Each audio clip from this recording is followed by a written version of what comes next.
Donald Trump is now in retreat because Democrats in the Senate and the House and the American people have said, stop playing games with these tariffs. You think it's a game. You think it's like red light, green light. It's not. It's chaos.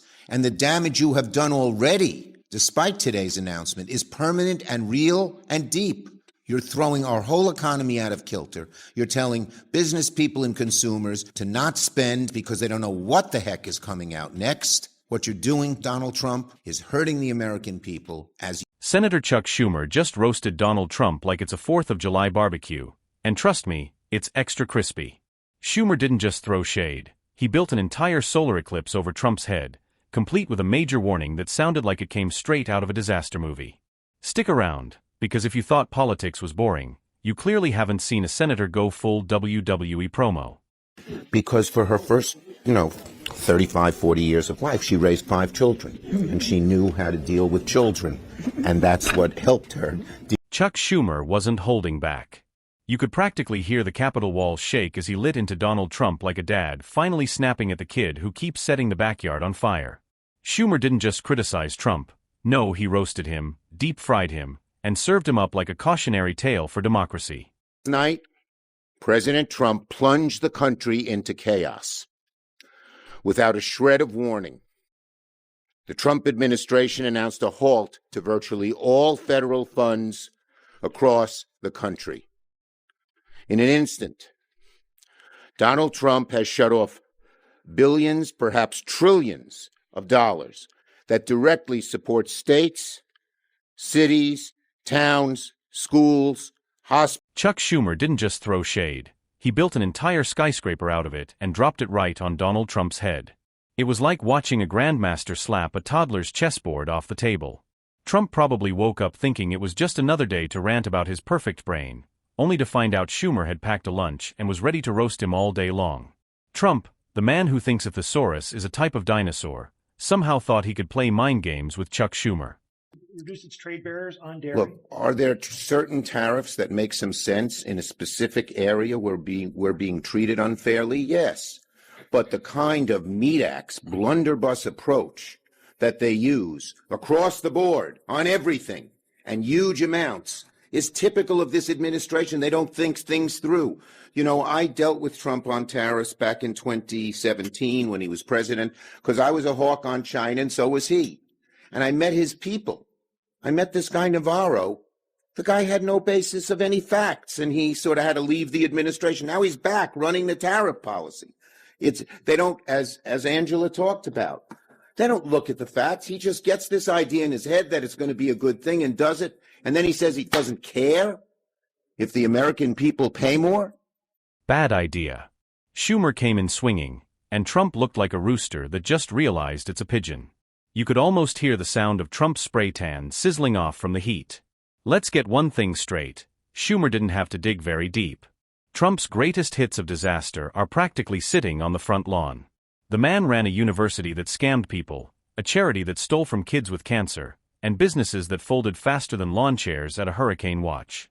And that's before you even get to his political career, which was basically him yelling at the TV with a megaphone for 4 years.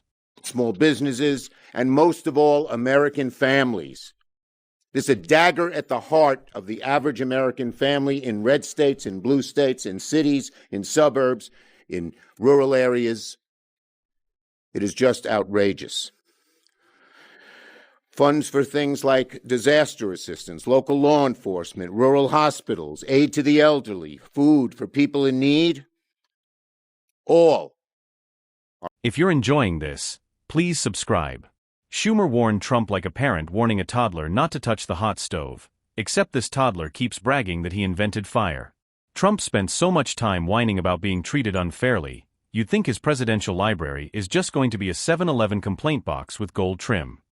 Now probably when we're treated poorly across the board, like with China, a broader approach might be necessary. When it comes to Canada, when it comes to Mexico, when it comes to Europe, where we have such complicated, intercombined relationships, that kind of approach hurts only one group, the American people, the average American family. Schumer lit him up over all the legal hot water Trump is stewing in. The The guy has more cases chasing him than a Domino's delivery driver on Super Bowl Sunday. Civil fraud, hush money, classified documents stuffed into bathroom closets like a bad episode of Hoarders. Trump's legal problems have legal problems. It's so bad, even the "you're fired" catchphrase from The Apprentice is begging for retirement. Schumer made it clear, Trump's not just a walking national security risk. He's the kind of guy who'd accidentally tweet the nuclear codes because he thought it was the Wi-Fi password. And Trump being Trump, he blamed the deep state, the fake news, and probably windmills. Schumer called out Trump's circus of an entourage too.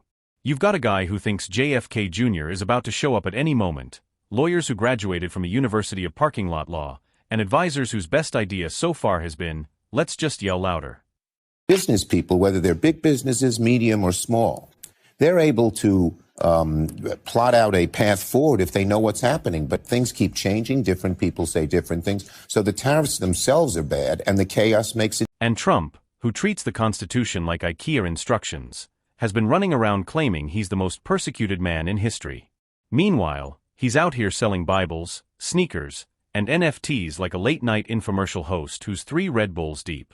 Trump tried to clap back, but when he speaks, it's like watching someone build a house out of spaghetti noodles. He called Schumer names, of course, because that's the only move in his playbook. When in doubt, insult someone's height, weight, IQ, or probably all 3 at once. It's like he thinks being president was just a giant version of a Twitter feud. And let's not forget the drama around his trials. Trump treats indictments like merit badges. Every new one just gets sewn onto his imaginary, "I'm a victim" sash. Schumer sees right through it. He knows Trump's big plan isn't to make America great again, it's to make Trump rich again, with campaign donations, merch sales, and whatever's left of his dignity, which at this point could fit inside one of Melania's purses, with room for snacks.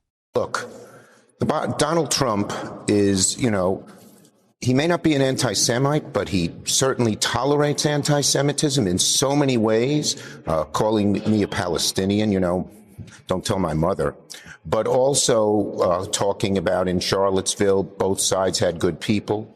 When he brings an anti-Semite like Fuentes to sit at his table at Mar-a-Lago, when the Great Replacement theory, which we all know is a conspiracy theory among the hard right, that Jews are trying to replace the white race with immigrants.